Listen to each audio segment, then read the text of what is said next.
అమ్మ అని పిలిపించుకున్నంత మాత్రాన నా విలువ పడిపోతుందా? దానికి పుట్టే బిడ్డ కూడా నన్ను పెద్దమ్మ అనే పిలవాలి కదా. వాళ్ళ అమ్మ కంటే నేనే పెద్ద అని వాడే చెప్పకనే చెప్తాడు కదా. అప్పటికైనా వీళ్లకు బుద్ధొస్తుందో లేదో. అయినా అయినా ఏం తక్కువ మేఘనా నీకు? ఏం తక్కువ నీకు? అసలు ఇలాంటి మనుషుల మధ్య ఎలా బ్రతుకుతున్నావే నువ్వు?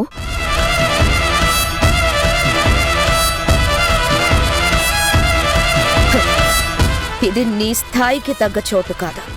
ఇది నీ విలువ తెలిసిన మనుషులుండే ఇల్లు కాదు. నాతో ఏ విషయంలోనూ సరితూగని ఆ హారిక ఉషలను నాతో సమానంగా చూడవే చెప్తోంది. ఇది నాకు తగ్గ చోటు కాదని. ఇలాంటి చోట నేను పెద్ద కోడలను అనిపించుకోవడం, పెద్దరికంగా ఉండడం రెండు దండవి. మేఘనా, వస్తున్నాను అత్తయ్య. వీళ్ళ దగ్గర మనం వినయం నటిస్తూనే వీళ్ళని వంచాలి. మెత్తటి వానుపాములాగా కనిపిస్తూనే కోడనాగులాగా కాటేయాలి. అమాయకమైన పక్షిలాగా కనిపిస్తూనే గుడ్ల గుబలాగా కళ్ళు పొడి చేయాలి. ఇలాంటి వాళ్ళ ఇంట్లో నాలాంటి వాళ్ళు చేయాల్సింది ఇదే. నా విలువ తెలియని ఇలాంటి వాళ్ళని నిలువున ముంచితే కానీ నాకు మనశ్శాంతిగా ఉండదు. చూపిస్తా నేనేంటో, ప్రతి ఒక్కరికి చూపిస్తా.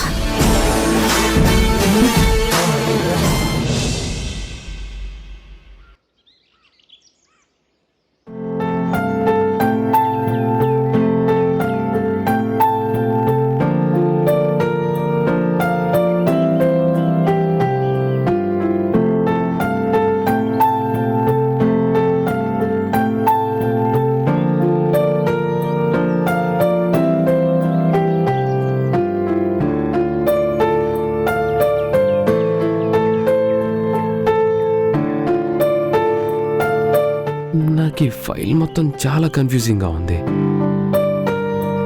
ఈ ఫైల్ పైన క్లారిటీ రావట్లేదు. దీనికి సంబంధించిన ఫైల్ కనిపించట్లేదు.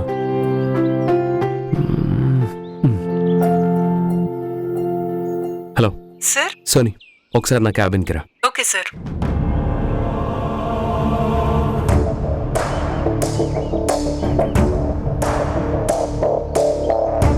సార్ రమ్మన్నారు.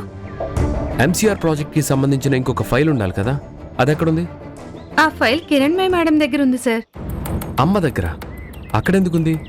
ప్రాజెక్ట్ ఫైల్స్ చూసేది నేను కదా. ఏమో సార్, నాకు కూడా తెలీదు. కిరణ్మయ్ మేడం గారు ఆ ఫైల్ కావాలన్నారు.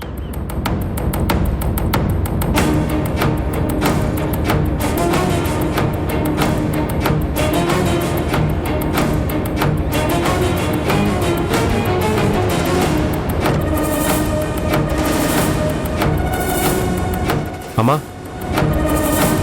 రా సంజయ్, నేను మీకు మళ్ళీ కాల్ చేస్తాను. చెప్పు సంజయ్. అమ్మా, ఎంసీఆర్ ప్రాజెక్ట్ కి సంబంధించిన ఫైల్ ఎక్కడుంది? అదా, ఆ ఫైల్ కిరణ్ చూస్తున్నాడ్రా. అదేంటమ్మా, ఎంసీఆర్ ప్రాజెక్ట్ కి సంబంధించిన ఫైల్ ఎప్పుడు నేనే కదా చూసేది. ఇప్పుడు కిరణ్ చూడడం ఏంటి? నీకంటే ఆ ప్రాజెక్ట్ ని బాగా హ్యాండిల్ చేస్తాడనే నమ్మకంతో కిరణ్ కిచ్చాన్రా. కానీ ప్రతిసారి నేనే కదమ్మా ఫైల్ చూసేది. సంజయ్, నువ్వైతే ఆ ప్రాజెక్ట్ లో ఏ డౌట్ వచ్చినా అది క్లియర్ చేసుకోవడం కోసం మళ్ళీ నా దగ్గరకే వస్తావు. కానీ కిరణ్ అలా కాదు. ఏ ప్రాబ్లం వచ్చినా డైరెక్ట్ గా ప్రాబ్లం ని తనే హ్యాండిల్ చేస్తాడు. ఈ ప్రాజెక్ట్ కి నాకు కావాల్సింది కిరణ్ లాంటివాడు. సో ఇక దాని గురించి నువ్వు వదిలేసి వేరే ప్రాజెక్ట్ చూసుకో.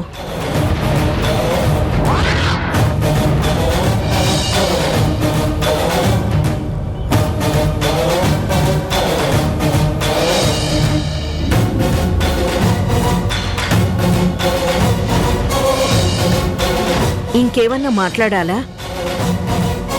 అది కాదమ్మా. సంజయ్, అది కిరణ్ చూసుకుంటాడని చెప్పాను కదా. కావాలంటే నువ్వు వెళ్ళి కిరణ్ ఎలా వర్క్ చేస్తున్నాడో అబ్జర్వ్ చేయి. అప్పుడు నీకే తెలుస్తుంది కిరణ్ ఎంత బ్రిలియంట్ గా ప్రాబ్లమ్స్ హ్యాండిల్ చేస్తాడు. ఫర్దర్ గా ఎక్స్పీరియన్స్ నీకు కూడా ఉపయోగపడుతుంది.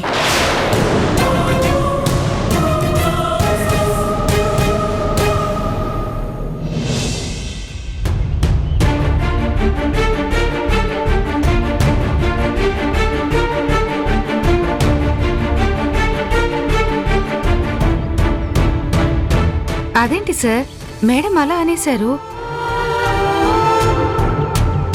ఇంతకు ముందు వరకు మీరు చూసుకునే పనులన్నీ ఒక్కొక్కటిగా కిరణ్ సార్కి అప్పగించేస్తున్నారు మేడం గారు.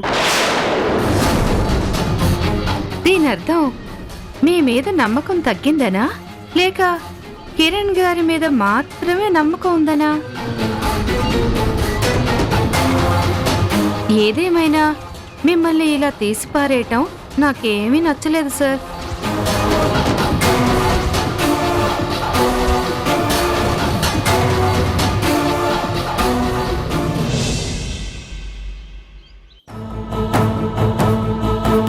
నీకంటే ఆ ప్రాజెక్ట్ ని బాగా హ్యాండిల్ చేస్తాడనే నమ్మకంతో కిరణ్ కిచ్చాన్రా.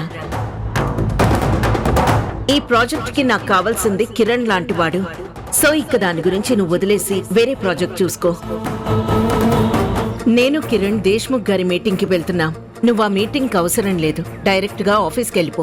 అమ్మకు నా మీద నమ్మకం తగ్గిందా, లేక నేనంటే విలువైపోయిందా? అమ్మ ఎందుకు ఇలా మారిపోయింది? పదే పదే ఎందుకు నా పట్ల అలా ప్రవర్తిస్తోంది? అసలు అమ్మకి ఏమైంది? సార్ సార్ ఈ ఫైల్ మీద ఒక సంతకం చేయండి.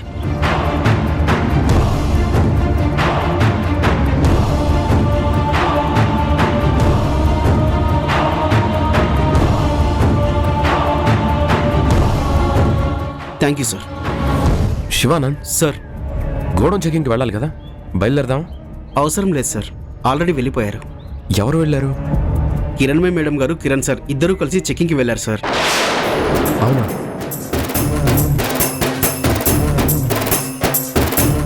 సరే, you can go. Okay sir. అదేంటి ఎప్పుడు నేనేగా వెళ్ళేది? కనీసం నాకు తెలియకుండా వాళ్ళు వెళ్ళిపోవడం ఏంటి?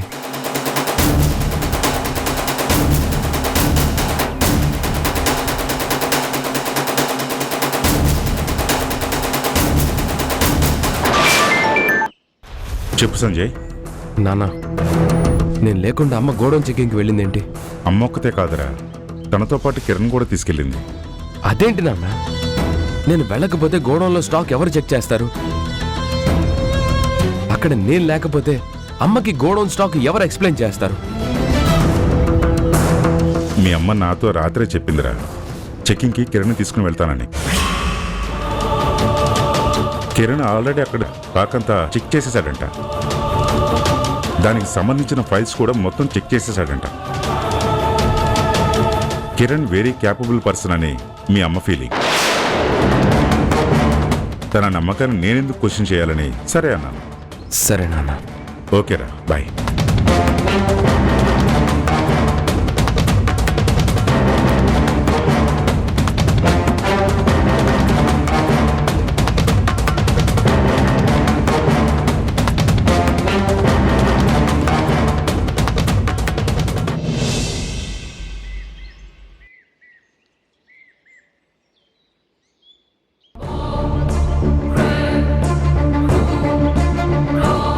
నీకంటే ఆ ప్రాజెక్ట్ ని బాగా హ్యాండిల్ చేస్తాడనే నమ్మకంతో Kiran కిచ్చాన్రా.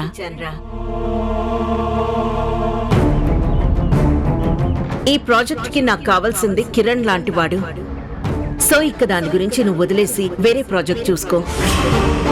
Kiran very capable person అని మీ అమ్మ ఫీలింగ్. సంజయ్, అది కిరణ్ చూసుకుంటాడని చెప్పాను కదా. కావాలంటే నువ్వు వెళ్ళి కిరణ్ ఎలా వర్క్ చేస్తున్నాడో అబ్జర్వ్ చేయి. అప్పుడు నీకే తెలుస్తుంది కిరణ్ ఎంత బ్రిలియంట్ గా ప్రాబ్లమ్స్ హ్యాండిల్ చేస్తాడు. ఫర్దర్ గా ఎక్స్పీరియన్స్ నీకు కూడా ఉపయోగపడుతుంది.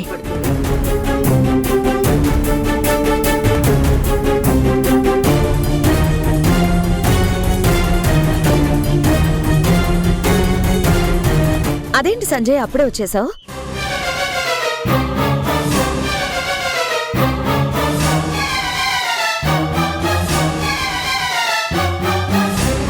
అప్పుడే వచ్చేయచ్చన్నారా మీ అమ్మగారు? అంటే అప్పుడే మీ అమ్మగారు మిమ్మల్ని ఆఫీస్ నుంచి వదిలేశారా అని. మేఘనా ప్లీజ్, కాసేపు నన్ను డిస్టర్బ్ చేయొద్దు. పద పగలు రాత్రి అని తేడా లేకుండా ఆఫీస్లోనే ఉండేవారు. ఇంటికొచ్చినా ఏదో ఒక వర్క్ చేసుకుంటూనే ఉండేవాళ్ళు. ఇప్పుడు ఇంత సడన్ గా వచ్చేసారంటే ఏదో అయ్యింది. ఏం జరిగితే నీకెందుకు? కాసేపు డిస్టర్బ్ చేయొద్దని చెప్పాను, వినవా? వెళ్ళు.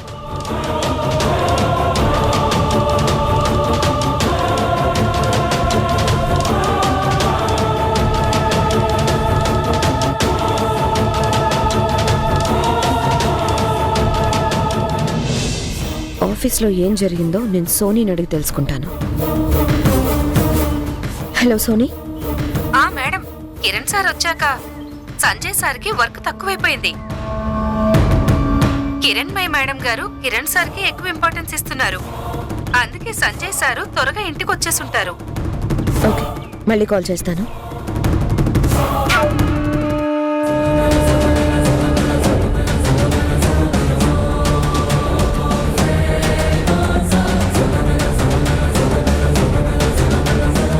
కిరణ్ ఒక్కడే చాలని, కిరణ్ చాలా ఇంటెలిజెంట్ అని, అతనే మొత్తం చూసుకుంటాళ్లే అని మిమ్మల్ని ఇంటికి వెళ్ళమని చెప్పారా మీ అమ్మగారు? అదంతా నీకెందుకు? ఏంటి గూఢచార్యం చేస్తున్నావా? స్పైలను పెట్టి అన్ని తెలుసుకుంటున్నావా? తెలిసి తెలియకుండా మా అమ్మని లేనిపోని మాటలు మాట్లాడుకో. నీ బౌండరీస్ తెలుసుకొని నడుచుకుంటే మంచిది. ఏంటి బౌండరీసా? భార్యాభర్తల మధ్య బౌండరీస్ పెట్టడం మిమ్మల్నే చూస్తున్నాను. తల్లి మీద గౌరవంతో భార్యని పరాయిదాన్ని చేస్తారా? తల్లిని వెనకేసుకురావడానికి భార్యని ఇన్ని మాటలంటారా? భర్త బాగు కోసం నేను ఆలోచించడం కూడా తప్పేనా? భర్త అందరి ముందు గౌరవం పొందాలని అనుకోవడం నేను చేసిన నేరమా? అరే మేఘనా, ఇప్పుడు ఏమైందని అంత దీర్ఘాలు తీస్తున్నావు? సంజయ్, ఈ ఇంట్లో నీ విలువ తగ్గుతుంది, నీ స్థానం మారుతుంది, నీ స్థాయి దిగజారిపోతుంది. ఈ ఇంట్లో పెద్ద కొడుకు అనే స్థానం ఎప్పటికీ మారదు. పెద్ద కొడుకు మా అమ్మ ఇచ్చే గౌరవంలోనూ ఎప్పుడు మార్పు రాదు. అవునవును, ఆఖరికి ఆ పెద్ద కొడుకు అనే స్థానం తప్ప మీకు ఇంకేమీ మిగిలేలా లేదు. పెద్ద కొడుకు అనే స్థానం మాత్రం మీకు వదిలిపెట్టి మిగిలినవన్నీ మీ చిన్న తమ్ముడికి కట్టబెట్టేలా ఉన్నారు మీ అమ్మగారు. నాకు తెలుసు సంజయ్, నాకప్పుడే తెలుసు ఇలాంటి పరిస్థితి వస్తుందని. నాకు ముందే తెలుసు. అందుకే నేనెప్పుడో చెప్పాను మీకు డైరెక్టర్ పోస్ట్ ఇచ్చుంటే బాగుండేది అని. ఇప్పుడు చూడండి, ఆ కిరణ్ అన్ని బాధ్యతలు మీపైనే ఉంచి మీకేకంగా పని లేకుండా చేస్తున్నారు. స్టాప్ ఇట్ మేఘనా. అమ్మ కంటే నీకు ఎక్కువ తెలుసా? ఎప్పుడు ఎవరికి ఏమి ఇవ్వాలో అమ్మకి బాగా తెలుసు. It's none of your business. ఈ విషయం ఇక్కడితో ఆపేస్తే మంచిది. ఇకపై ఈ వ్యవహారాల్లో నువ్వు తలదూర్చకపోతే ఇంకా మంచిది. సంజయ్, సంజయ్,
ఉషా, ఏమైంది ఉషా?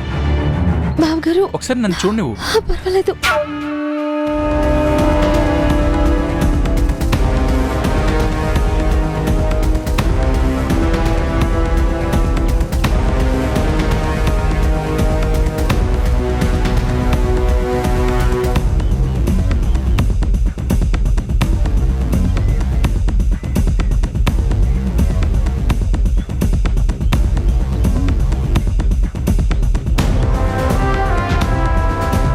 అక్క, వామ్మో వామ్మో, ఈ ఇంట్లో ఇంకా ఎన్ని చిత్ర విచిత్రాలు చూడాల్సి వస్తుందో.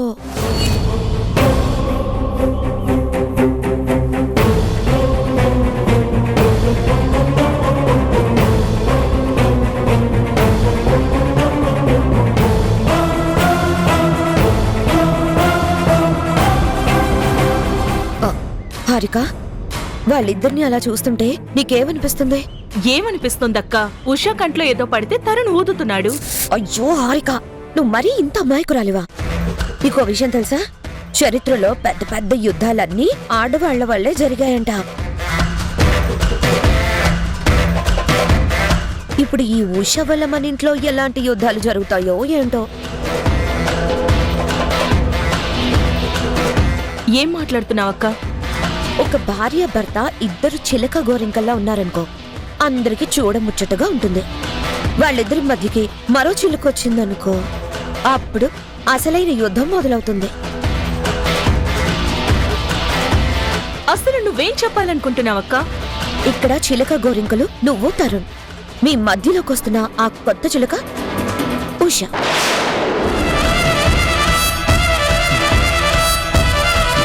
ఏం మాట్లాడుతున్నావక్క?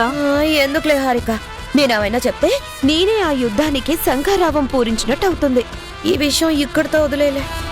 అక్క, అసలు నువ్వేం చెప్పాలనుకుంటున్నావో సూటిగా చెప్పక్క. చూడు హారిక, కాపురం అనేది పాలకొండ లాంటిది. మధ్యలోకి దూరిన ఒక చిలుక అనే ఉప్పు కణం ఆ పాలలో పడిందనుకో, ఆ పాలు విరిగిపోతాయి. అంటే కాపురం ముక్కలైపోతుంది.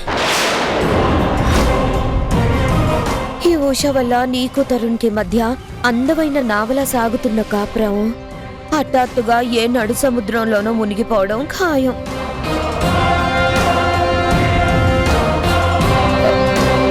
ఇప్పుడైనా నీకు పూర్తిగా అర్థమైందనుకుంటా. హారిక, నువ్వే ఆలోచించు. తరుణ్ నీ మాట కూడా వినడం లేదు, కానీ ఉష మాట వింటున్నాడు. తరుణ్ తనకి తానుగా నీకు క్షమాపణ చెప్పడం లేదు. ఆ ఉష చెప్తే అప్పుడు నీకు క్షమాపణ చెప్తున్నాడు.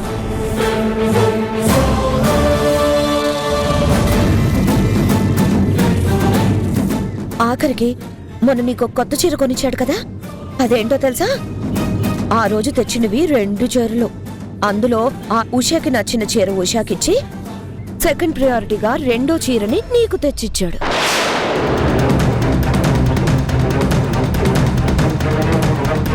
ఉషా, ఏమైందక్క? ఎందుకంత కోపంగా ఉన్నావు? నువ్వు చాలా మంచిదానివి అనుకున్నాను. నువ్వు ఎలాంటి దానివో నాకు ఇప్పుడే అర్థమవుతుంది. ఏం మాట్లాడుతున్నావు అక్క? ఇంకో నంగనాచిలా మాట్లాడకు. తరుణ్కి నీకు ఏంటి సంబంధం?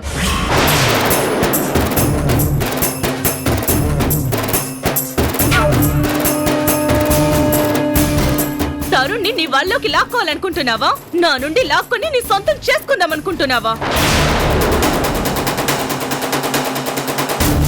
అక్క, నువ్వు చాలా పొరపాటు పడుతున్నావు. నువ్వు చాలా తప్పుగా మాట్లాడుతున్నావు. తప్పుడు మాటలు మాట్లాడేది నేను కాదు, తప్పుడు పనులు చేసేది నువ్వు. తప్పుగా ప్రవర్తిస్తుంది నువ్వు. అక్క, దయచేసి అలా మాట్లాడకు. అసలు నీకు మనసులో ఎందుకు ఇలాంటి ఆలోచనలు వచ్చాయి? ఎందుకు ఇలాంటి అనుమానం కలుగుతుంది? ఒక ఆడదాని గురించి ఇంకొక ఆడదానికి బాగా తెలుస్తుందే. నువ్వు మంచిగా మాట్లాడుతున్నావనుకున్నాను, కానీ ఆ మంచి వెనకాల ముంచే గుణం ఉందని ఇప్పుడే తెలుసుకున్నాను. నువ్వు మాకు సహాయం చేస్తున్నావనుకున్నాను, కానీ ఆ సహాయం వెనకాల ఇంత ద్రోహం ఉంటుందని ఊహించలేకపోయాను. నేను రగిల్చిన అగ్గిపుల్ల బాగానే తగలడుతుంది. అక్క, నా వల్ల ఏమైనా తప్పు జరుగుంటే నన్ను క్షమించు. అంతేకాని ఇంత పెద్ద పెద్ద మాటలు అనొద్దు. ఇంత పెద్ద నిందలు నా మీద వెయ్యొద్దు. నీలాంటి ఆడదాన్ని క్షమించడం కాదే, పొరాయి మగవాళ్ళని వలలో వేసుకునే వాళ్ళని పాపేయాలి. నీకు వల్లో వేసుకోవడానికి నా మొగుడే దొరికాడా? చిచ్చి, నిన్ను చూస్తుంటేనే అసహ్యంగా ఉంది. హారిక,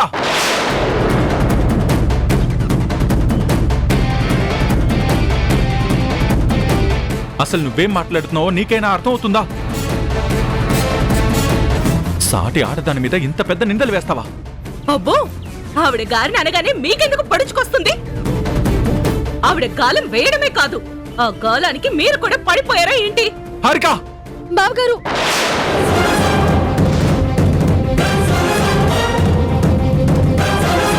తను మీ భార్య. ఆడదానిపై చేయి చేసుకోవడం పద్ధతి కాదు. తప్పనిపిస్తే మాట్లాడాలి, అంతేకాని చేయెత్తకండి.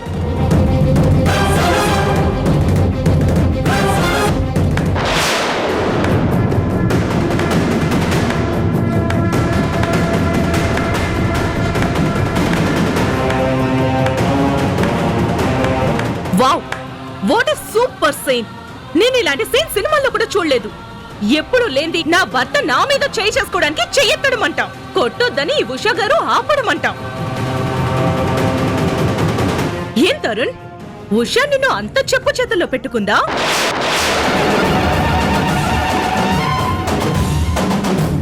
ఉషా చెప్తేనే నువ్వు వినేలా నిన్ను అంత మార్చేసుకుందా? హారిక ప్లీజ్, అనవసరంగా ఏవేవో ఆలోచించి పిచ్చి పిచ్చి మాటలన్నీ మాట్లాడుతున్నావు. నా గురించి నీకు తెలీదా? నేను ఎలాంటి వాడినో నీకు ఇప్పటికీ అర్థం కాలేదా? అర్థమవుతుందండి, ఇప్పుడు నాకు బాగా అర్థమవుతుంది. ఇలా వేరే అమ్మాయితో సంబంధం పెట్టుకోవడానిక నన్ను ప్రేమించి పెళ్లి చేసుకున్నావు?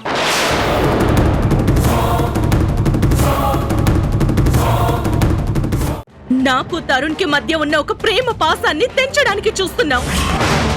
నువ్వు నాకు పొడిచిన వెన్నుపోటు చాలు. నువ్వు నా కంటికి కనిపించకు ఉషా, వెళ్ళిపో.